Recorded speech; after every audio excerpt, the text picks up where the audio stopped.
arrêtez d'espérer que les gens changent. Bonjour à tous, je suis Lucie Allard, je suis psychologue et formatrice de thérapeute. Et aujourd'hui, j'ai un message important à passer. Arrêtez d'espérer que les gens changent. Il y a beaucoup de personnes que moi je vois dans mon cabinet de consultation qui n'ont pas été assez aimées par leurs parents et qui attendent toujours cet amour. Des gens qui n'ont pas été valorisés par leurs parents et qui attendent toujours cette valorisation. Des gens qui n'ont pas été écoutés par exemple et qui attendent toujours cette écoute ou cette compréhension qu'ils n'ont jamais eue, par exemple de la part de leurs parents. Le problème de ça, c'est que si j'espère que l'autre va changer, et si je me dis que peut-être c'est possible, ça veut dire qu'à chaque fois que l'autre ne change pas, je vais me prendre un coup de poignard dans le cœur. Par exemple, si ma mère ne m'a jamais valorisée et que j'attends en fait, j'espère toujours que cette valorisation arrive de la part de ma mère, à chaque fois qu'elle va me faire une critique, à chaque fois qu'elle va me faire un reproche, donc comme d'habitude, eh bien ça va me mettre un poignard dans le cœur.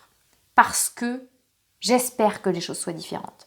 Si jamais je n'ai pas été aimée par mes parents et que je continue d'espérer dans différentes situations qu'ils me montrent leur amour et qu'ils ne me le montrent pas, eh bien à chaque fois ça va me faire mal au cœur. D'accord ? Parce que j'espère toujours que les choses soient différentes.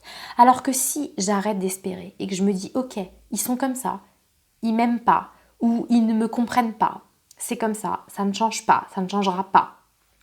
Eh bien à ce moment-là, j'accepte les choses telles qu'elles sont. Et donc, étant donné que je m'attends à ce qu'ils ne m'écoutent pas, à ce qu'ils ne me comprennent pas, à ce qu'ils ne m'aiment pas, quand ils le font, ça me fait moins mal en fait, puisque j'ai arrêté d'espérer que les choses soient différentes. D'accord ? Donc, premièrement, si vous arrêtez d'espérer que les gens changent, vous allez arrêter d'avoir mal qu'ils ne changent pas. Ça, c'est la première chose.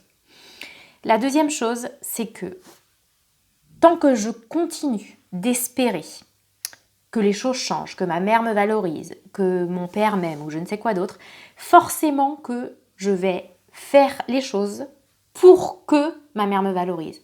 Je vais faire les choses pour que mon père m'aime, en espérant qu'il me dise qu'il m'aime, etc.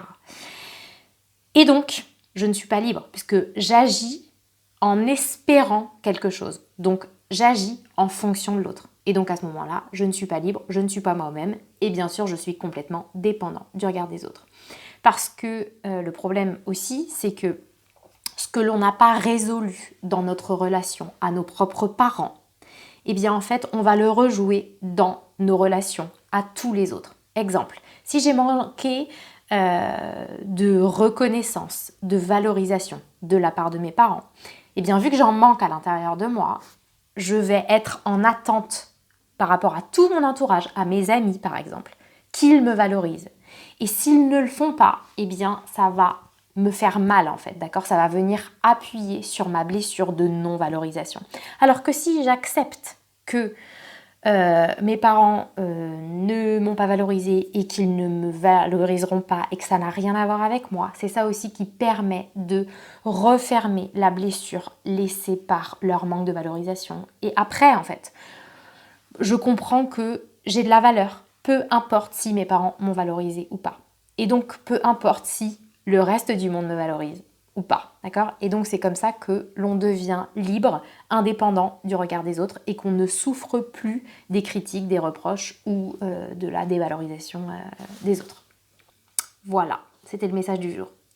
Eh bien écoutez, si vous avez appris quelque chose, je vous laisse mettre un petit like et si vous pensez que ça peut aider certaines personnes, je vous laisse partager. Je vous dis à plus tard, salut.